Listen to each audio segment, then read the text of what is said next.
Assalamualaikum warahmatullahi wabarakatuh. Di video kali ini kita akan membahas tentang bioteknologi perbanyakan tanaman secara in vitro atau kultur jaringan.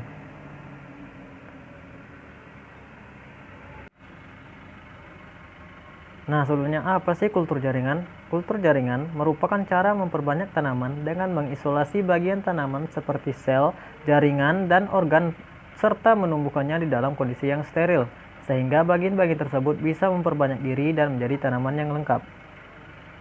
Macam-macam kultur jaringan. Kultur meristem menggunakan jaringan, akar, batang, daun yang mudah atau meristemik. Yang kedua yaitu kultur anter menggunakan kepala sari sebagai eksplan. Kultur embrio menggunakan embrionya, misalnya pada embrio kelapa kopior yang sulit dikembangbiakan secara alamiah. Kultur protoplas menggunakan sel jaringan hidup sehingga eksplan tanpa dinding. Kultur kloroplast menggunakan kloroplast. Kultur ini biasanya untuk memperbaiki atau membuat varietas baru. Selanjutnya kultur polen menggunakan serbuk sari sebagai eksplannya. Nah, langkah-langkahnya yaitu penyimpan media, pertumbuhan eksplan bagian tanaman yang diisolasi untuk ditumbuhkan di kultur jaringan tanaman. Pemberian nutrien setiap tanaman membutuhkan tanaman yang berbeda-beda. Kultur sel suspensi yaitu media cair dengan tujuan memproduksi sel sebanyak-banyaknya. Sel suspensi langsung diekstraksi diambil metabolitnya. Anheren atau media padat, selnya melekat satu sama lain dan menghasilkan tanaman baru. Subkultur kalus yaitu sel yang sudah membelah dipotong lagi. Penyimpanan, pengawetan, pembengkuan dan pencairan, dan viable cell count atau perhitungan sel yang dapat tumbuh atau penyortiran, dan pertumbuhan serta morfologinya. Cara kerjanya itu yang pertama diawali dengan pembuatan media, merupakan faktor penting dalam kultur jaringan. Inisiasi adalah pengambilan eksplan dari suatu bagian tumbuhan. Yang ketiga, sterilisasi adalah kegiatan kultur jaringan di tempat yang steril serta menggunakan bahan dan peralatan yang steril juga. Multiplikasi adalah kegiatan memperbanyak calon tanaman dengan menanam eksplan pada media kultur yang terbuat dari agar, di mana media kultur tersebut sudah diperkaya dengan unsur mikro dan makro maupun hormon pertumbuhan lainnya. Yang kelima yaitu pengakaran, adalah munculnya kalus pada eksplan, yaitu pertumbuhan akar yang menandai bahwa proses kultur jaringan yang dilakukan mulai berjalan dengan baik. Yang terakhir yaitu aklimatisasi, adalah kegiatan memindahkan eksplan setelah menjadi planlet keluar dari ruangan aseptik ke lahan.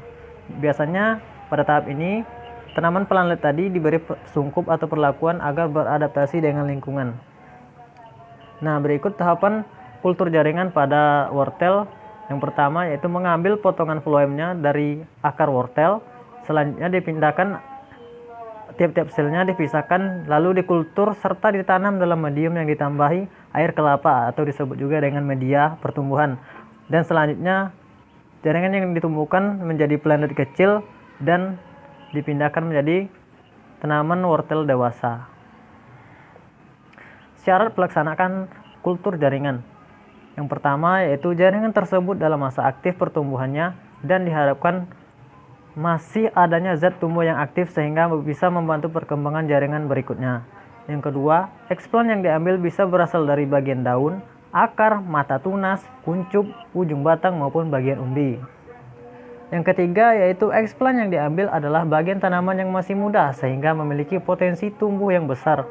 Yang keempat, medium yang digunakan harus cocok, keadaan yang aseptik serta adanya pengaturan udara yang baik, khususnya untuk media kultur cair. Yang kelima, bagian tanaman yang digunakan yaitu bagian yang muda, tumbuh seperti jaringan meristem, misalnya daun muda, ujung akar, ujung batang, dan keping biji. Yang keenam yaitu menggunakan embrio, eksplannya perlu diperhatikan kemasakan embrionya, waktu imbibisi, temperatur maupun masa dormansinya. Nah, kultur jaringan memiliki beberapa manfaat, yaitu melestarikan sifat tanaman induk, menghasilkan tanaman yang memiliki sifat sama, menghasilkan tanaman baru dalam jumlah banyak dalam waktu yang singkat, dapat menghasilkan tanaman yang bebas virus, dapat menjadikan sarana untuk melestarikan plasma nutfah, untuk menciptakan varietas baru melalui rekayasa genetika.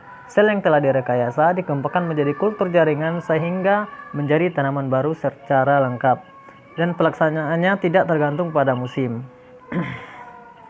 Nah, keuntungan dan kerugian. Untuk keuntungannya, bibit hasil seleksi didapat berjumlah banyak dan dalam waktu yang singkat. Yang kedua, sifatnya identik dengan induknya. Yang ketiga, dapat diperoleh sifat-sifat yang dikehendaki.